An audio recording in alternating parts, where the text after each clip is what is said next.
অন্ধকার রাস্তা, এখান থেকে মানুষ মাঝরাতে কখনো হেঁটে যায় না। একটা ছোট্ট অন্ধকার জায়গা, যেখানে একটা ছোট্ট মন্দির। আমার যাওয়া আসা এই রাস্তা দিয়ে।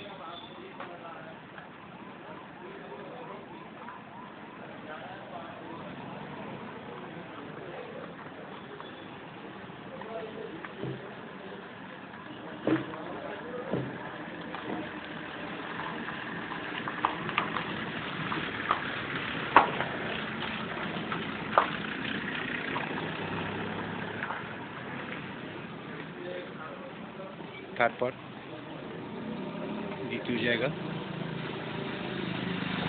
যেখানে হনুমানজির মন্দির।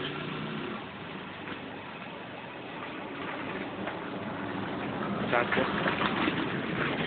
বুঝতেই পারছো, একটা অন্ধকার গলি, যে গলি দিয়ে প্রতিদিন আমার যাওয়া আসা।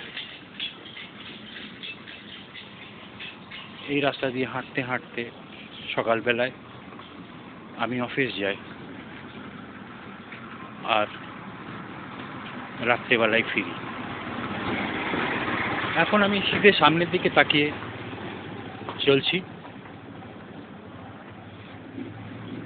যাচ্ছি। আমার ডান দিকে একটা পাঁচির, আর বাঁ পাশে একটা কবরখানা। এখনো সময় হয়নি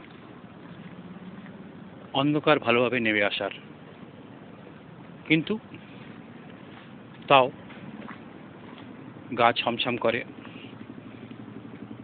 মনে হয় কোথাও যেন কোনো একটা আতঙ্ক লুকিয়ে আছে। আর যারা যাওয়া আসা করে তারা গাড়িতে বা মোটরসাইকেলে এখান থেকে ক্রস করে। আমি কিন্তু একা যাই, কারণ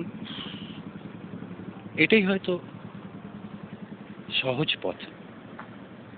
কিন্তু মনে হয় খুব একা।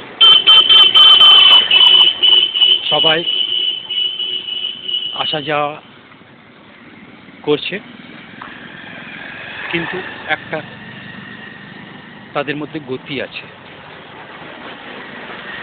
আমি কিন্তু হেঁটে হেঁটে এই রাস্তা ধরে অনেকটা পথ হেঁটে যাই। তারপর যখন একটু আলো দেখতে পাই, তখন বেশ একটু ভরসা পাই। কখনো দেখি নিজের ছাওয়াটা অনেক বড় হয়ে যাচ্ছে, কখনো দেখি ছোট। এই ছাওয়া দেখেই নির্ণয় করতে পারি যে হয়তো কাছে পিঠে কোথাও কোনো একটা গাড়ি আসছে। আর সেই আলোটাকে দেখে আস্তে আস্তে আস্তে আস্তে আস্তে করে আমি এগিয়ে যাই। এই সাইডে এখন একটু ক্যামেরা করলাম, জমাট অন্ধকার। এটা হচ্ছে একটা কবরখানা। দিনের বেলায় ভিড় থাকে, লোকের আসা যাওয়া থাকে, কিন্তু সন্ধে নেমে আসার পর কারোরই ভরসা হয় না যে এই পথ হেঁটে যায়। নিচে মাঝে মাঝে তাকাতে হয়, কারণ কোথাও কোথাও একটু গর্ত আছে।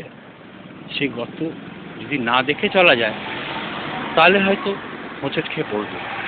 আর হোঁচট খেয়ে পড়ার সঙ্গে সঙ্গে মনে হবে, এ কি হলো, এ কি হলো, নিশ্চয়ই আমাকে কেউ ধাক্কা দিয়েছে। হ্যাঁ, এই কথাই মানুষের মনে পড়বে সবচেয়ে আগে। আবার অন্ধকার, যতটুকু দেখা যায় শুধু একটু আলো, একটু আওয়াজ, কয়েকটি শব্দ।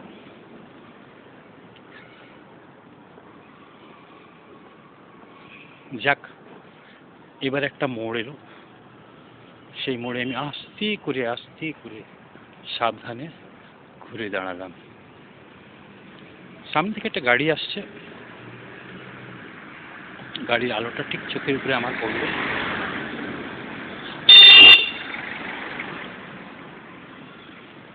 দূরে ল্যাম্পপোস্টের নিচে কয়েকটা গাড়ি।